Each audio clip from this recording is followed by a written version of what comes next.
কর্মী হয়ে কাজের ভিসায় বিদেশ যেতে লাগে বিএমইটির ম্যান পাওয়ার কার্ড।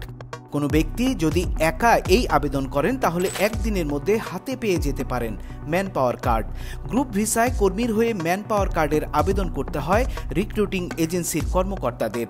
কিন্তু যখনই সৌদি আরবে যেতে গ্রুপ ভিসায় একসাথে অনেকের ম্যান পাওয়ার কার্ডের প্রয়োজন হয় তখন বাধে বিপত্তি।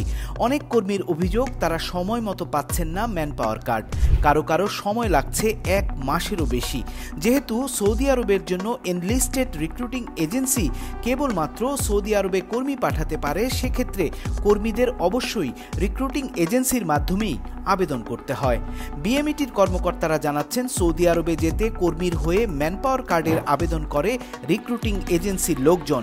সেই ক্ষেত্রে সেই রিক্রুটিং এজেন্সি সৌদি আরবের দূতাবাসের সত্যায়ন বা প্রবাসী কল্যাণ মন্ত্রণালয়ের অনুমতি লাগে। যখনই রিক্রুটিং এজেন্সির এইসব কাগজপত্রের ঘাটতি দেখা দেয় তখন ম্যানপাওয়ার কার্ডের ছাড়পত্র পেতে দেরি হয়। ওই রিক্রুটিং এজেন্সি যদি তার জন্য ওই কমপ্লেইন্সগুলো কমপ্লিট করে আসে, অর্থাৎ তার নিয়োগ অনুমতির বিষয়টা যদি মন্ত্রণালয় থেকে নিয়ে আসে অথবা দূতাবাস থেকে সত্যায়ন করে নিয়ে আসে এবং আমাদের যে পি ডিপার্চার ওরিয়েন্টেশন, যেটা ম্যান্ডেটরি একটা ট্রেনিং আছে 3 দিনের, এটা করে আসলে মেডিকেলি সে ফিট থাকে, তাহলে এক্ষেত্রে কোনো দেরি হওয়ার কারণ নেই। কিন্তু কেউ যদি ইনকমপ্লিট অবস্থায় আসে এবং রিক্রুটিং এজেন্সি যদি তার কাজ কমপ্লিট না করে আমাদের কাছে নিয়ে আসে, তখন সেক্ষেত্রে তো তাকে সরকার আইনগতভাবে বিএমটির সুযোগ নেই তাকে ক্লিয়ারেন্স দেওয়া।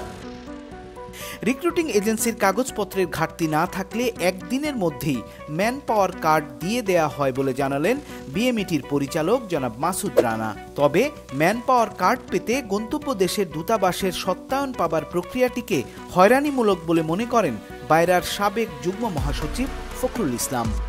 একদিকে হচ্ছে যে ওখানে যাওয়ার পর কর্মীদেরকে নিয়ে তাদের থাকা খাওয়া আকামার একটা সমস্যা, আরেকদিকে আবার আমাদের এখানকার যে আমাদের বিএমইটি মন্ত্রণালয়ের কিছু নতুন নতুন নিয়মকানুন, এই নিয়মকানুনের জাতাকলে পড়েও আমাদের সদস্যরা বিভিন্নভাবে হয়রানি হচ্ছে, কর্মীরাও হয়রানি হচ্ছে। কর্মীদের বিদেশ যাবার পথ সহজ ও কর্মী বান্ধব করার দাবিও সংশ্লিষ্টদের।